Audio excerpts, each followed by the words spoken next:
Hey, Terry K here for the Irie 98 podcast. This weekend is all about Taste of Bermuda. In the studio with me, I have a very special guest. She is going to be performing this Saturday at the City Hall All White Bull at the Hamilton Princess. And on Sunday, she'll be at the Tasting Village. She is none other than the Violin Queen herself, hailing from Paris, France. I have Mapy in the studio, and she is going to share with us a little bit more about herself, how she got started, and what you can expect this weekend. Okay, so welcome to Bermuda, Mapy. Thank you so much for joining me here in the studio this evening. I want to find out first, what have been your first impressions of Bermuda since you touched on? So first of all, thank you for having me. It's my very first time here, and I couldn't wait to visit Bermuda. So it happens, and it happened finally. So my first impression was I can't even describe it because I was not expecting all that. I always knew that people in Bermuda were very, very sweet. Mm-hmm. That's what I hear all the time, but I didn't know they were that sweet and that nice and generous. So I had a very nice first few hours. Excuse my English, but yeah, and it's just we just arrived, so I just know we're gonna have a great time. Yes, we are. So I actually want to start with your origin story. When did you first fall in love with the violin, and what made you choose that as your particular artistic voice? So the violin was not my first choice. I always loved music as a child, as a kid. My mom was playing music nonstop at home. I sure wanted to play an instrument, not necessarily the violin because I wasn't familiar with that instrument. We had a keyboard at home. My neighbor had a keyboard, so that's why we had a keyboard, because I wanted to do like my neighbor. We had a guitar as well. I wanted to play one of these instruments, and so first step was to go to the conservatory and start learning, music theories. That was the first year, and then you get to pick an instrument, and everybody recommended the violin for me because apparently I had a good ear. So the violin was a great instrument to play when you have, as a child, like when you have a good ear. So not my first choice. So I didn't really like it. I was playing just because I had to do my homework, but I was not really enjoying it until I started to actually enjoy it when I realized that I could actually play anything I wanted by ear. It took 4 years for me to understand that. And once I was able to play any songs I wanted, this is when I really fell in love with this instrument. And I never stopped. That's actually an amazing story to kind of hear, because it definitely seems like one of the more difficult instruments to select. So it's interesting and to learn that about you. I didn't know that. So I'm glad that I found that out today. You're known as the Violin Queen. Where did that name even come from, and how do you feel about it, hearing your backstory when that wasn't your first instrument of choice? Right. So it comes from social media, actually. So I started posting on social media like about 10 years ago, 9 or 10 years ago. Yeah, 9 years ago, actually. And I was so insecure. I didn't want to post on social, but everybody would tell me, use like Instagram and all your YouTube, all your social media to show what you do. And I was so afraid of people criticizing me, because that's so I grew up in France, and French people are very critical, judgmental. When it comes to classical instruments, it's even worse. So I started posting on Instagram, and I posted a soca video that went viral, and then I started posting more and more soca video, and not just soca, but I really like soca. So people started to name me like that on social media, and I was like, wow, this is nice. It's like, I didn't feel like I was the violin queen, like far from it. But then I used it to help me gain more confidence. I just adopted it as a form of therapy. Like, if I am actually the violin queen, I'm gonna have to act and play like I am the violin queen. So yeah, it was just mostly a form of therapy for me because I really had the imposter syndrome. And a lot of musicians have it, especially violinists. So it's, until this day, it really helps me. That is actually empowering to hear, because I do know a lot of people can probably resonate with the idea around imposter syndrome, no matter what the industry is. And I can imagine being a performer, it's probably amplified because you have so many people, like you said, criticizing you. So maybe speaking more to the therapy side of it, and how did you, or why did you choose not only just soca, but you also fuse Afrobeats, R&B, dancehall into your music? Like, what does that mean to you? Like, why did you choose those genres? So I always wanted to play the music I actually love.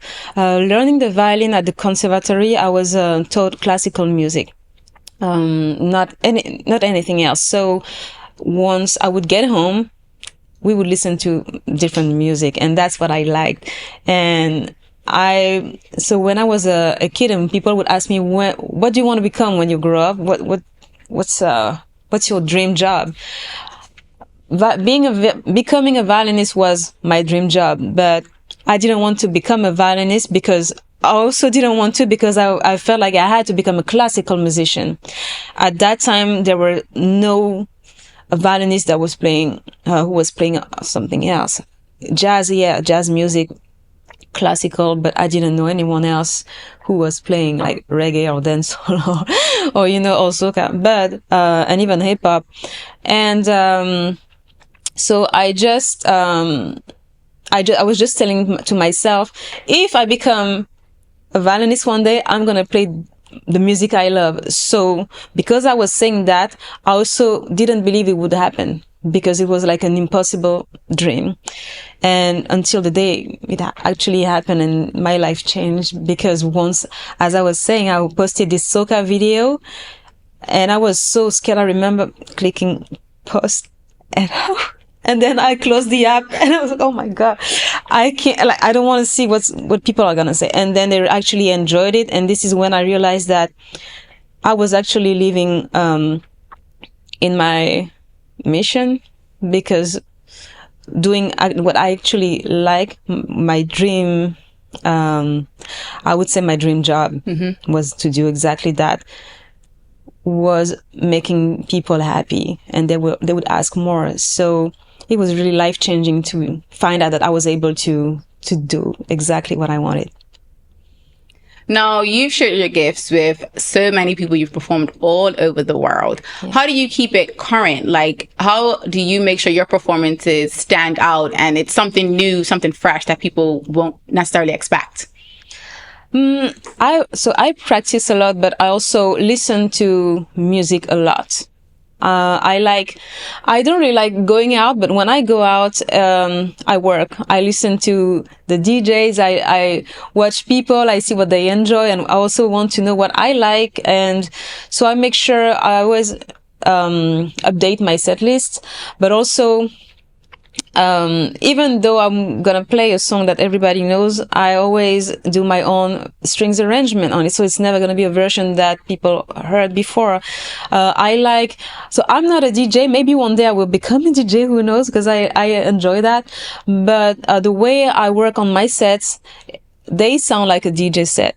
So I like to mix, if I play reggae music, or dancehall, I like to play a rhythm and another song on top of it, like a different track that nobody expects.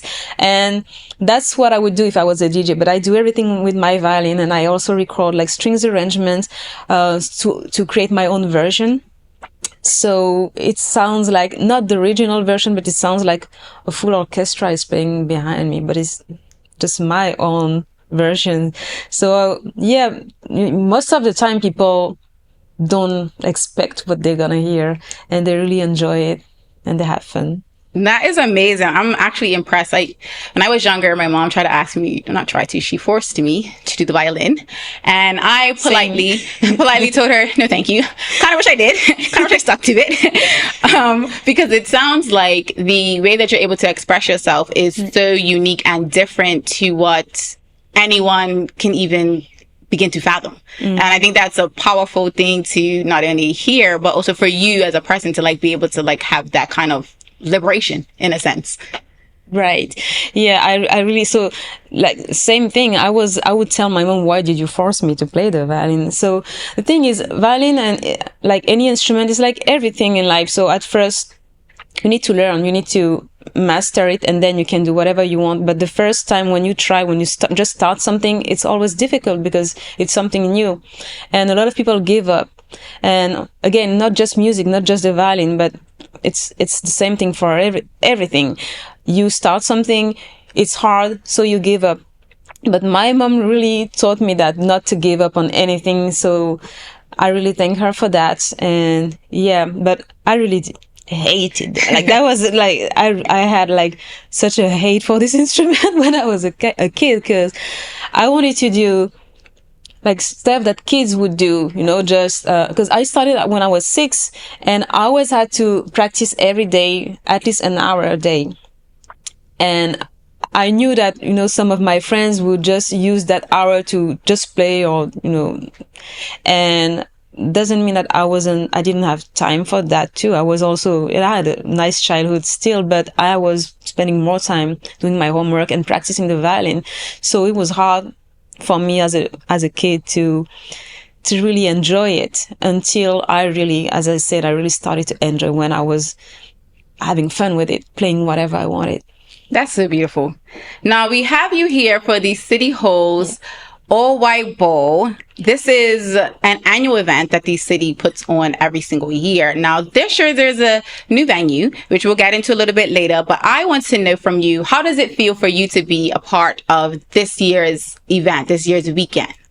I'm so honored. So, at first, just coming to Bermuda is like it was a dream. So I'm very happy to be here, and I'm very, very honored that they invited me among like so many other artists, and I really feel like it's a chance, an opportunity for me to show that music instruments are cool. And violinists are cool too. So it's I don't get, as a violinist, I won't get as much opportunities as a singer, for example, because, you know, singers like it's more common, like a violinist playing the music I play. It's not a lot of us, so a lot of people are a little bit skeptical. But every time I get a chance to be on stage, I give like 1,000%. So I'm very, very grateful for the opportunity. That's amazing. So the new venue is now Hamilton Princess, which, have you been there yet? Not yet. Okay, well, when you go there, have fun. Take it all in, because it's an amazing venue. Yeah. Now, you can't give us all your secrets yet. We want everyone to come out to the event. We want to make sure that they come and see you live. But can you give us a little bit of a behind the scenes of what people can look forward to? I know you kind of talked about it a little early on how you make your arrangements, but what's one like special treat that you're doing for Bermuda that you haven't done anywhere else? I have like a special setlist, so I can't name the songs, but I made something very special, a special mix for, especially for Bermuda. So I just want everybody to come with nice shoes, but comfortable shoes, because they're gonna dance. Yeah, I'm gonna make everybody dance. Well, that's cool. I know Bermudians do love to dance. Now, we do like to get dressed up, so the outfits and the shoes are going to be looking very cute. But we do want to make sure everyone has comfortable shoes, like you said, because we do want them to get up and actually dance and participate, because we don't want them to just sit there and take all the good music. We want them to hype you up, because that's what it's about. Right. Exactly. We're going to have fun. It's a party. That's good. Now, I have a question for you around how you prep for your stage shows. Do you have like a pre-show ritual and things that you do to kind of get you into the zone? Actually, I like to be a few hours prior to the show. I like to be in my own world. I need to focus. I practice. I rehearse my set multiple times until I'm very comfortable. But I like to be by myself. I know some musicians who like being surrounded by people, and so they can feel, you know, that energy. But I like really being in my own bubble by myself.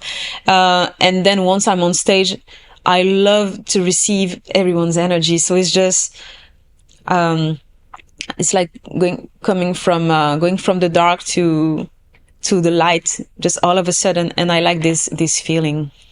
That's amazing. Now, you're doing the all white ball on the October the 11th, on the Saturday. Now they have the Tasting Village on Sunday the 12th that you're going to be performing at as well. You're going to be performing at 4, but the entire event's from 12 to 6. I'm assuming, this is just an assumption, you can correct me if I'm wrong, the Saturday performance and the Sunday performance, they're not going to be the same thing. Not really. No, but same energy.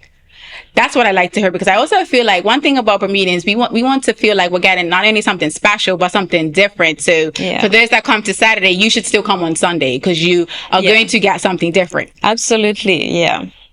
So don't miss, like, come Saturday and Sunday. Yeah. If you could describe your experience in Bermuda so far in one word or one phrase, what would you say it has been like? It's been like a pleasure so far, and I've been smiling since I landed to, like, until right now. I just love everything about Bermuda from what I've seen so far. We had a very nice driver. Shout out to Fresh Transport. So very nice. So he made us see a little bit of the city. We had a local drink, local food, and I'm just enjoying it. Like, I just don't want to go home. We get that a lot. We definitely do get that a lot. But Bermudians do love the hospitality, and we love showing our guests a really good time and treating them the way we would like to be treated. So I'm glad to hear that you've had a great experience so far. Now, I need you to fill in the blank for me. Bermuda, get ready, because I'm bringing the blank energy to the all white bowl. The island girl energy. I love that. Love that. Now, I want to wrap it up quickly with what I'm going to call a quick fire style segment. I'm going to say one or two words, and you're just going to tell me the first thing that resonates with you out of these two words. Heels or sneakers on the stage? Heels. Beach day or city night? I would say beach day. Studio session or live performance? Live performance. Amazing. I love that. Now, before we get out of here, I want to first of all thank you once again for this conversation. I've learned not only so much about you, but even some stuff about myself that I should take away from you. So thank you so much. Thank you for having me. Thank you so much. Is there anyone you want to shout out to? Anyone from your support team? Anyone from your management team that, you want to give a shout out to and thank them for their support of you? Of course. Yeah. I want to say a big thanks to Lorna and her team for being so sweet. Shout out to my team too, and I just want to say to my mom that I love her, and thank you for forcing me to play the violin. Like, look at me now, Mom. That's amazing. Yes, look at you, and thank you once again, and I can't wait to hear all of the great things and see what you do for us this weekend. Thank you so much.